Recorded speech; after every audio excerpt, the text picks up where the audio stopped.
नमस्कार, मी संदीप चव्हाण आणि आपण पाहताय टॉप न्यूज मराठी। घटना आहे सातारा जिल्ह्यातल्या फलटण तालुक्यात कालच्या भाऊबीजेच्या दिवशीची। काल फलटण मधील उपजिल्हा रुग्णालयातील एक महिला डॉक्टर आपली ड्यूटी संपल्यानंतर कुणाला काहीही न सांगता 7:30च्या सुमारास फलटण शहरातल्या एका हॉटेल मधली रूम बुक करते। ती त्या रूम मध्ये जाते। 2-3 तास होतात पण ती त्या रूम मधनं बाहेरही येत नाही। शेवटी हॉटेल मॅनेजमेंटला संशय येतो, दरवाजा ठोठावला जातो, तरी देखील रूम मधून रिप्लाय काही येत नाही, दरवाजा उघडला जात नाही। अखेर डुप्लिकेट चावीच्या सहाय्याने दरवाजा उघडला जातो आणि समोरचं दृश्य पाहून हॉटेल मॅनेजमेंटला देखील धक्का बसतो। कारण 7:30च्या सुमारास त्या रूम मध्ये शिरलेल्या महिला डॉक्टरनं घेतलेला असतो गळफास।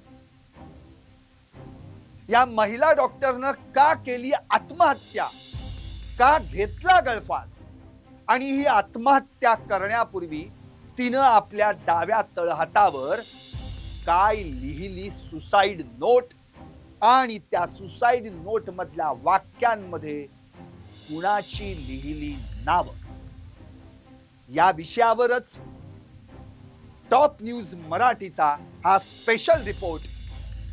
फलटण मधील उपजिल्हा रुग्णालयातील महिला डॉक्टरनं का केली आत्महत्या। काल भाऊबीजेच्या दिवशी फलटण मध्ये एक धक्कादायक घटना घडली आणि आज संपूर्ण महाराष्ट्रात या घटनेनं खळबळ माजली। फलटण उपजिल्हा रुग्णालयातील एक महिला डॉक्टरनं फलटण शहरातल्या एका हॉटेलमध्ये गळफास घेऊन आत्महत्या केली। पण आत्महत्या करण्यापूर्वी तिनं तिच्या डाव्या तळहातावर एक सुसाइड नोट लिहिली। डाव्या तळहातावर 7 वाक्य आहेत, त्यात 24 शब्द आहेत। या 24 शब्दांमध्ये तिनं आपल्याला कुणी आत्महत्येस प्रवृत्त केलं या 2 व्यक्तींची नावं लिहिली आहेत। ती 7 वाक्य कोणती आहेत आणि त्यामध्ये कुणाची नावं आहेत हे जरा ऐकूया।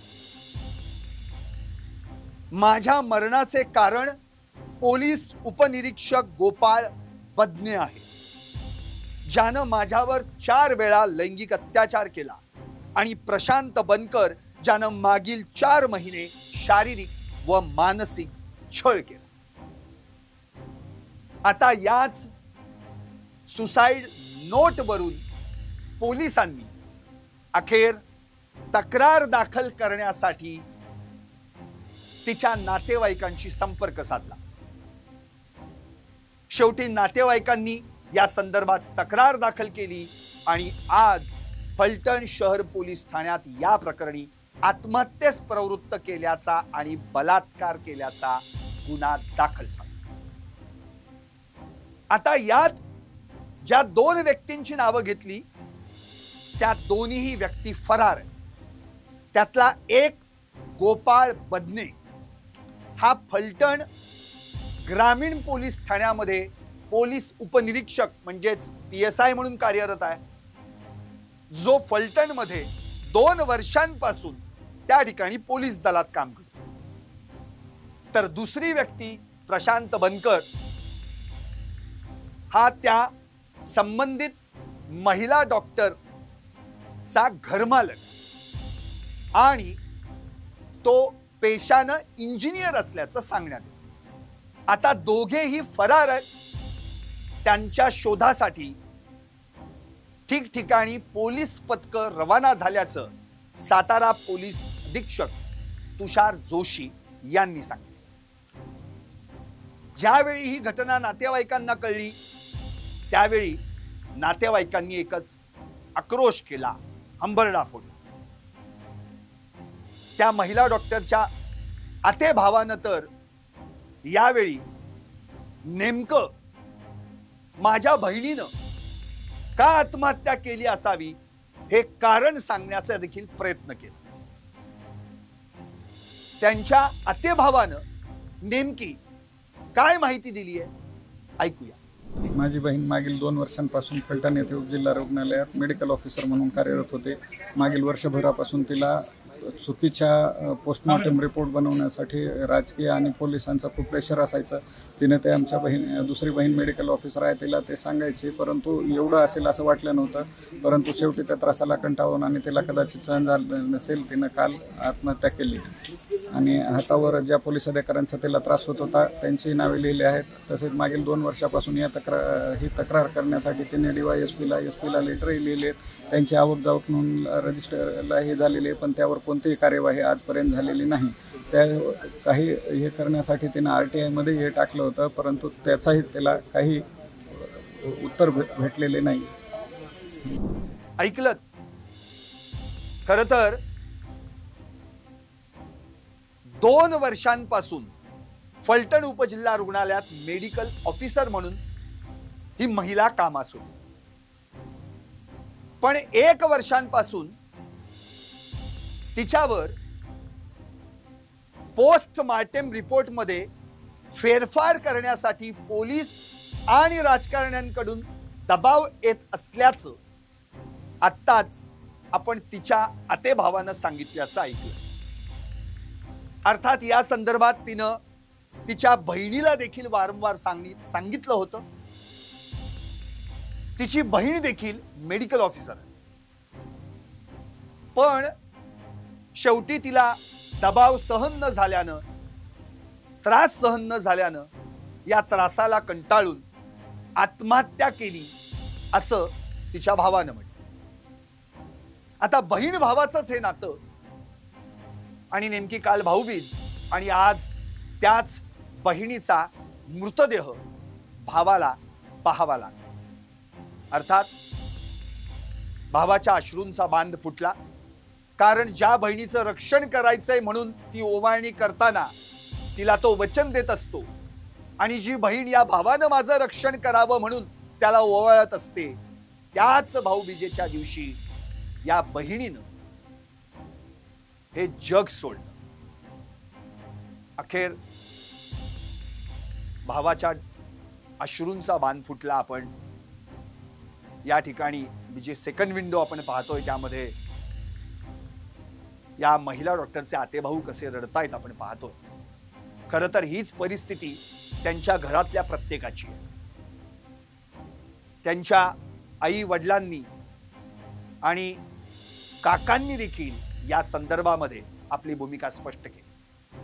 आईने तर स्पष्टच म्हटलं की नको नको ते हाल सोसून आम्ही तिला वाढवलं, लहानाचं मोठं केलं, शिकवलं, डॉक्टर बनवलं, पण ही अशी वेळ येईल कुणास ठाऊक होतं. आता शेवटी आम्ही न्याय कुणाकडे मागायचा. वडिलांनी तर असं म्हटलं की मुळातच या सगळ्या संदर्भामध्ये ती वेळोवेळी आम्हाला सांगत होती की माझ्यावर पोस्टमॉर्टम रिपोर्ट मध्ये फेरफार करावा यासाठी वारंवार दबाव येतोय आणि हा दबाव आता मला सहन होत नाहीये. जर मला त्रास दिला गेला तर मी आत्महत्या करेन असं ती वारंवार म्हणत असल्याचं वडिलांनी देखील सांगितलं. आता या सगळ्या प्रकरणामध्ये खरं तर जे काही घडलं ते इतकं भयानक आहे की तिनं याच्या आधी आपल्या वरिष्ठांकडे तक्रारी दाखल पत्र देखील पाठवली. इतकंच नव्हे तर DYSPंना देखील पत्र पाठवलं, पण त्याची दखल आज तागायत घेतली गेली नाही. शेवटी RTIच्या माध्यमातून त्याचं उत्तर मिळावं असा तगादा देखील तिने लावला, पण त्याचंही उत्तर तिला मिळालं नाही. या प्रश्नांची उत्तरं मिळायच्या आधीच तिच्या आयुष्याची अखेर झाली. मुळात पोस्टमॉर्टम रिपोर्ट मध्ये फेरफार करण्यात यावा यासाठी तिच्यावर दबाव टाकला जायचा आणि यामध्ये पोलीस आणि राजकारण्यांचा दबाव होता असं तिनं त्या पत्रात म्हटलेलं. एक 4-5 पानांचं पत्र, त्या पत्रामध्ये सगळं डिटेल्स तिने मांडलेलं आहे. आता हे पत्र तरी तिने कुणाला दिलं, तर झालं असं होतं की फलटण मधले किंवा फलटण ग्रामीण मधील पोलीस कर्मचारी रुग्णालयात यायचे आणि या महिला डॉक्टरला आरोपी अनफिट असला तरी फिट आहे असा रिपोर्ट द्या, असं देखील त्या ठिकाणी तिला सांगितलं जायचं. मग काही पोस्टमॉर्टमचे रिपोर्ट असतील किंवा मग जे काही आरोपी आणले गेले असतील त्या आरोपींच्या मेडिकल रिपोर्ट मध्ये तो अनफिट असला तरी फिट आहे असा रिपोर्ट द्या, असं सांगितलं जायचं. अर्थात यावरूनच त्यांचा आणि पोलिसांचा वाद झाला. त्यामुळं पोलिसांनी त्यांच्या विरोधात त्यांच्या वरिष्ठांकडे तक्रार केली. त्यामुळं सातारा जिल्हा रुग्णालयानं एक चौकशी समिती नेमली. मग या चौकशी समिती अंतर्गत या महिला डॉक्टरची चौकशी सुरू झाली. त्या चौकशी समितीला उत्तर देताना जे पत्र दिलंय त्यात धक्कादायक खुलासे आहेत आणि अशी काही नावं आहेत ज्यामुळं पोलीस खात्याच्या या सगळ्या कारभारावर संशय व्यक्त केला जातो. मुळात या ठिकाणी पोलिसांनी या महिला डॉक्टरांविरुद्ध तक्रार दाखल केल्यानंतर खरं तर चौकशी समितीसमोर त्यांनी या पत्राद्वारे आपला खुलासा केला. अर्थात यामध्ये वेगवेगळे खुलासे आहेत. वरिष्ठ पोलीस अधिकाऱ्यांची नावं आहेत. एक खासदार आणि त्याचे पीए असा देखील उल्लेख आहे. पण हा खासदार कोण त्याचं थेट नाव काय त्यामध्ये लिहिलेलं नाहीये. आता यामध्ये जे काही लिहिलंय त्यातला थोडासा खासदाराविषयीचा मजकूर मी तुम्हाला या ठिकाणी वाचून दाखवणार आहे. त्यामध्ये काय म्हटलंय, यामध्ये उल्लेख केल्याप्रमाणे यात 10 मिनिटांनी माननीय खासदार यांचे 2 पीए आले व त्यांनी मला फोन देऊन खासदार बोलत आहे असे सांगितले. तेव्हा मी त्यांना फोनवर बोलत असताना खासदारांनी मला विचारणा केली की पोलीस कर्मचारी यांची कंप्लेंट आली आहे की तुम्ही बीडचे असल्यामुळे तुम्ही आरोपी यांना फिट देत नाही. फिट देत नाही म्हणजे आरोपींचा अहवाल आरोपी फिट आहे हे तुम्ही अहवालात नमूद करत नाही असे पोलिसांचे आरोप आहेत. तेव्हा त्यांना असे आरोप चुकीचे आहेत व तेथून पुढे असे आरोप होणार नाहीत असे मी त्यांना हमी दिली. त्यानंतर मी पोलीस निरीक्षक महाडिक सर यांना फोनद्वारे पोलिसांनी केलेल्या आरोपांची विचारणा केली. त्यावर त्यांनी मला उडवाउडवीची उत्तरं दिली आणि माझा त्यामध्ये काही संबंध नाही असं मी सांगितल्यानंतर ते काही न बोलता माझी तक्रारही त्यांनी घेतली नाही आणि मी त्यांना माझ्या जीवाला काही बरे वाईट झाले तर जबाबदार कोण असं विचारलं असता त्यांनी माझा फोन कट केला. अर्थात एका केस संदर्भातला हा सगळा विषय आहे. मग हा खासदार कोण, त्याचे 2 पीए कोण, एका केस संदर्भात म्हणजे एका आरोपीला फिट सर्टिफिकेट द्यायचंय त्या संदर्भामध्ये एका खासदारानं एवढं लक्ष घालावं. 2-2 पीए त्या ठिकाणी येतात, खासदारांना बोलणं करून देतात, खासदारांकडे पोलीस निरीक्षक तक्रार करतात आणि पोलीस निरीक्षकांकडे संबंधित महिला डॉक्टरना आपली तक्रार केली, माझ्या जीवाला उद्या बरं वाईट झालं तर काय, त्याला जबाबदार कोण असं विचारलं तर ते पोलीस निरीक्षक फोन कट करतात.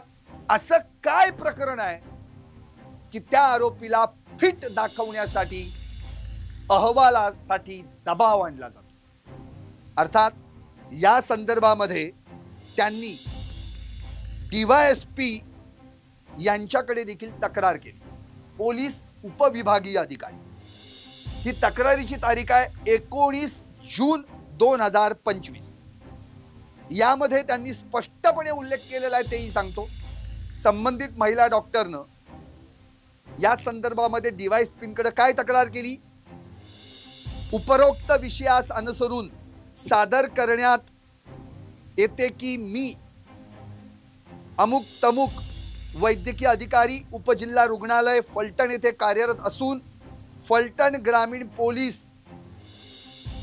अधिकारी आरोपींना मेडिकल तपासणीला आणतात. त्यावेळी पेशंट फिट नसताना देखील मॅडम फिट द्या असे दबाव वारंवार टाकतात व अपशब्द वापरतात. याची पोलीस निरीक्षक माननीय महाडिक सर यांना फोनद्वारे माहिती दिली असता त्यांनी देखील उडवाउडवीची उत्तरे दिली व माझा त्यामध्ये काही संबंध नाही असे सांगितले. तरी माननीय महोदय, आपण यात लक्ष घालून योग्य ती कारवाई करावी व त्यांस योग्य ते मार्गदर्शन करावे व ही गोष्ट वारंवार होऊ नये यासाठी प्रयत्न करावा. आता एवढं सगळं डिटेल्ड मध्ये तक्रारी वजा पत्र DYSPंना लिहून दिलं. ती तारीख होती 19 जून 2025. आजची तारीख बघा. आणि एवढा जो डिफरन्स आहे या सगळ्यांमध्ये जवळपास 4 महिने उलटून गेले, पण 4 महिन्यांमध्ये या तक्रारीचं उत्तर DYSPकडून या संबंधित महिला डॉक्टरला मिळालं नाही. अखेर तिनं RTI मधून हे उत्तर मिळवण्याचा प्रयत्न केला, पण ते देखील तिला मिळालेलं नाही. आता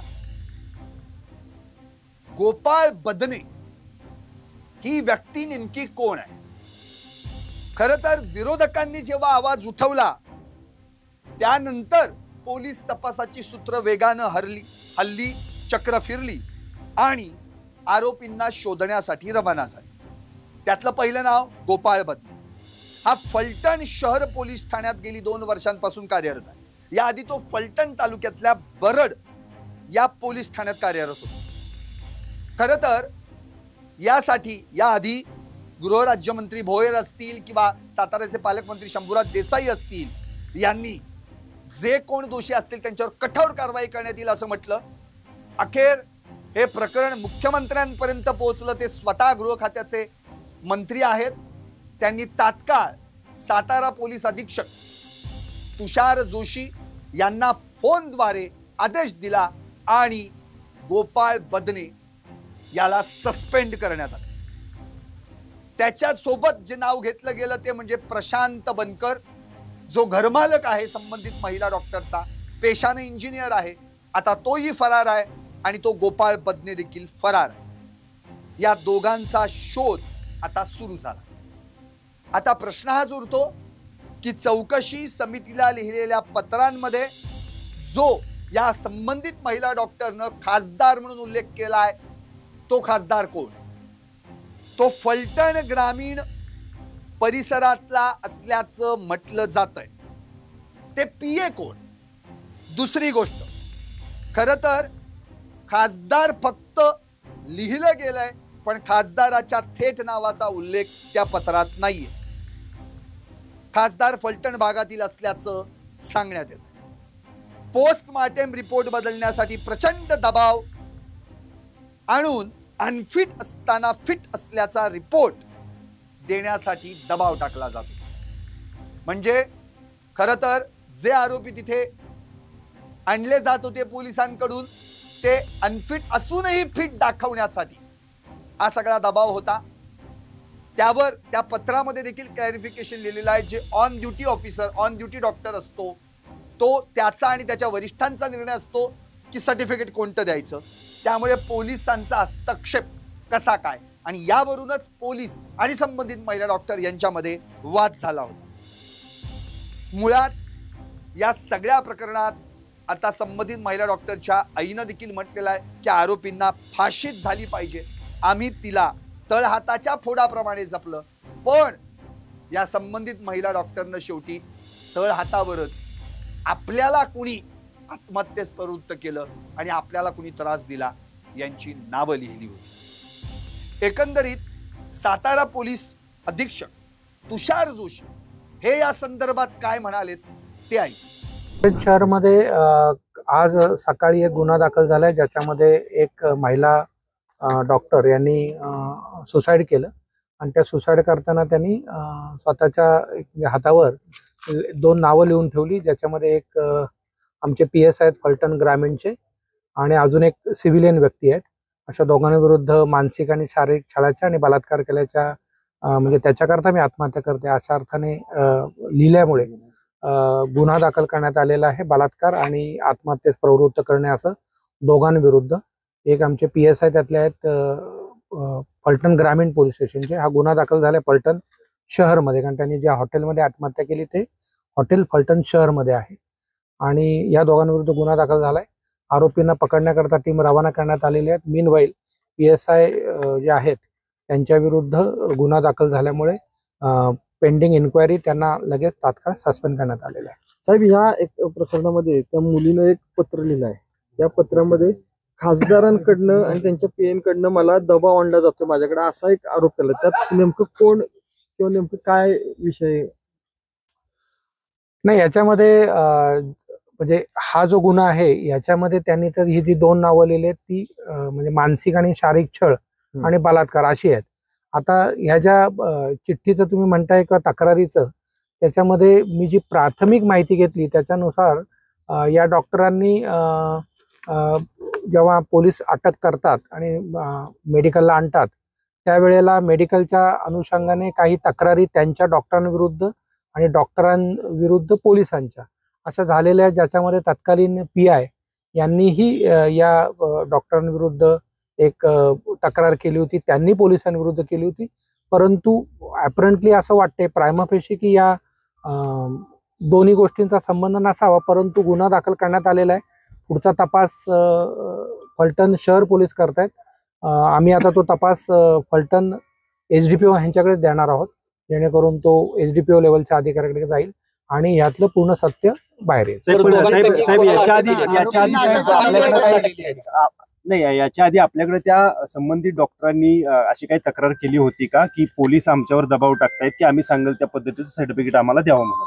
नाही, याच्यामध्ये त्यांनी तत्कालीन SDPOंकडे एक तक्रार पोलिसांच्या बद्दल केली होती आणि पोलिसांनी त्यांच्याबद्दल एक जिल्हा शल्य चिकित्सांकडे तक्रार केली होती। असं दोन्ही परस्पर विरोधी तक्रार झालेली आहे। आरोपींना अटक आत्ताच झालेली नाही, ते दोन्ही आरोपींना अटक करण्याकरता टीम रवाना करण्यात आली आहे। तुम्ही घटनास्थळाला भेट दिली का? नाही, आज सकाळी ऍक्च्युली काल आत्महत्या रात्री उशिरा कळालं, आता आमच्या ॲडिशनल SP तिथे गेलेले आहेत। साहेब, नेमकं आता त्या घटनास्थळावरती तुम्ही गेलेला नव्हता, तुमच्याकडे त्याच्या संदर्भातली माहिती तुम्ही कलेक्ट करताय, मात्र SP म्हणून तुम्ही त्या गांभीर्य घटनेकडे कसं पाहताय? नाही, हे अतिशय सिरियस घटना आहे। एक आत्महत्या आहे ज्याच्यामध्ये बलात्काराचा आणि मानसिक त्रास देण्याचा आरोप आहे। त्याच्यामुळे अतिशय गंभीरतेने घेऊन त्याच्यामध्ये आमच्या ॲडिशनल SP तिथे रवाना झालेले आहेत, SDPO तिथे आहेत, SDPO तपास करणार आहेत आणि फॉरेन्सिक टीमही जी नवीन आमची आता फॉरेन्सिक व्हॅन आलेल्या आहेत त्यासह रात्रीपासून तिथे तळ ठोकून आहेत आणि तपास अतिशय म्हणजे त्याला सायंटिफिक आणि योग्य रीतीने सुरू आहे। सायंकाळी घडलेली आहे, गुन्हा दाखल झालाय काही तासापूर्वी। नाही, त्याच्यामध्ये काय फरक आहे? त्याच्यामध्ये असं आहे की सुरुवातीला साधारणतः 7:30-8च्या दरम्यान म्हणजे त्या ज्या डॉक्टर आहेत त्यांनी एका हॉटेलमध्ये बुक केलं होतं। त्यानंतर हॉटेलमध्ये बुक केल्यानंतर त्या बाहेर येत नाहीत, काय फोन नाही, काय नाही, म्हणून काही प्रमाणात बेल वाजवली तर उत्तर नाही। असं लक्षात आल्यावर हॉटेलचे जे म्हणजे तिथले आहेत मॅनेजमेंट त्यांनी डुप्लिकेट चावीनी मला वाटतं काल रात्री साधारणतः 8च्या दरम्यान ते जेव्हा खोलला असता त्यांना गळफास घेऊन आत्महत्या केलेली दिसली। त्याच्यानंतर त्यांनी पोलिसांना कळवलं, पोलीस तिथे गेले। या सगळ्या ह्याच्यातनं मग एडी दाखल झाली, कारण अपेरंटली ती आत्महत्या होती. त्याच्यानंतर तिथल्या म्हणजे जेव्हा घरच्यांशी कॉन्टॅक्ट केला, आता हे मी सांगतोय ते जे पीआयने मला सांगितलं त्याच्या आधारे आहे की इन्क्वायरी जिथपर्यंत आम्ही येत नाही तिथपर्यंत करू नका अशी घरच्यांची डिमांड होती. त्यामुळे साधारणतः 3-3:30ला जे इन्क्वेस्ट करताना त्यांच्या हातावर लिहिलेलं आढळलं याच्यावर पामवर, आणि त्याच्यामध्ये जे आरोप होते त्याच्या आधारे मग त्या नातेवाईकांची तक्रार घेऊन सकाळी गुन्हा दाखल करण्यात साहेब, आलेला आहे. त्यांच्या हातावर लिहिलेलं अक्षर आणि त्यांचं अक्षर तपासण्यात आलेलं आहे नाही नाही, एवढ्या लवकर आता हा सगळा तपासाचा मुद्दा आहे, परंतु तिथे पेन भेटलेला आहे. एकतर आम्ही सगळा DVR घेतलेला आहे, कारण हॉटेलमध्ये जायचं असेल तर तुम्हाला जायला लागेल, अख्खा हॉटेल चांगलं हॉटेल आहे ते महाराजा का काय, तर त्याच्यामुळे तिथला पूर्ण DVR 2-3 दिवसाचा आम्ही पूर्ण DVRच घेतलेला आहे, जेणेकरून जर काय फाऊल प्ले असेल, आता तुर्तास प्रायमा फेशी आत्महत्येचा आणि बलात्काराचा गुन्हा दाखल झालेला आहे. पूर्ण तपासातच आपल्याला लक्षात येईल की नक्की काय प्रकार आहे.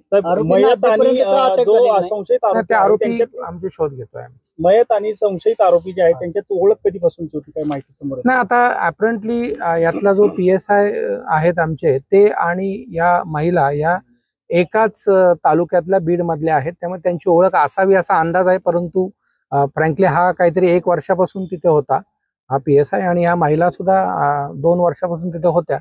त्यामुळे परंतु नक्की कधी ओळख झाली काय झाली हा तपासाचा प्रश्न आहे. CDR काढलाय का दोघांचा? नाही, आता चालू आहे, सगळा तपास चालू आहे. साहेब, पोस्टमॉर्टमला वेळ लागला, राजकीय दबावामुळे वेळ लागला असं नाही, त्यांच्या घरच्यांचंच म्हणणं होतं की इथे करा, म्हणून आम्ही इकडे पाठवलेलं आहे.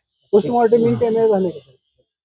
आता पोस्टमॉर्टम इन कॅमेराच चाललंय ना, ते CID असेल तर इन कॅमेरा होतं. आता तुर्तास इथे हे केलं. त्यांनी एक आरोप त्यांच्या नातेवाईकांनी असा केलाय, खासदारांचे PA त्यांना फोन करायचे आणि खासदार त्याच्यावरून बोलायचे. कोणते खासदार हे त्यांनी सांगितलं नाही. मात्र आपला तपास त्या बाजूने सुद्धा होईल का, की दबाव असा त्या डॉक्टरांच्यावर आत्महत्या, असायचा? हे बघा, आत्महत्या करण्यात आलेली आहे. पहिली गोष्ट एक अननॅचरल डेथ झालेली आहे. अननॅचरल डेथ अॅपरंटली आत्महत्या आहे, ती आत्महत्याच आहे का हा तपास शेवटी सिद्ध करायला लागणार ना तपासात की आत्महत्याच आहे. आणि त्याच्यानंतर आत्महत्येचं कारण काय, आत्महत्येचं कारण असताना महिलेने काय लिहिलंय, कोणाला आधी काय बोललेलं आहे, या सगळ्याचा तपास होणार आणि त्याच्या अन्वये ती आत्महत्या आहे त्याचं कारण काय या सगळ्याचा तपास होणार. थँक्यू. ऐकलत, या ठिकाणी तुषार जोशी यांनी स्पष्टपणे सांगितले ही अतिशय गंभीर घटना आहे. या प्रकरणी फॉरेन्सिक टीम देखील आपलं काम करते. ॲडिशनल SP देखील घटनास्थळी गेलेले आहेत. आत्महत्येस प्रवृत्त केल्याचा आणि बलात्काराचा गुन्हा या प्रकरणात दाखल झालेला आहे. तळ हातावर जी 2 नावं लिहिली होती त्या दोन्ही व्यक्तींचा तपास सुरू आहे आणि हे दोघंही एकाच जिल्ह्यातले आहेत असं देखील आता प्रायमा फेसी दिसतंय, असं तुषार जोशी यांनी म्हटलंय. म्हणजेच गोपाळ बदने आणि संबंधित महिला डॉक्टर हे बीड जिल्ह्यातले आहेत असं तुषार जोशी यांनी सांगितलंय. पण तरी देखील त्यांची ओळख कशी काय झाली आणि केव्हापासून होती या संदर्भात देखील तपास घेण्याचं काम सुरू आहे असं देखील त्यांनी म्हटलंय. त्यांना हा देखील प्रश्न विचारण्यात आला की खासदारांचे PA फोन करून बोलायचे म्हणजे काय, या संदर्भात मात्र त्यांनी उत्तर देणं टाळलं.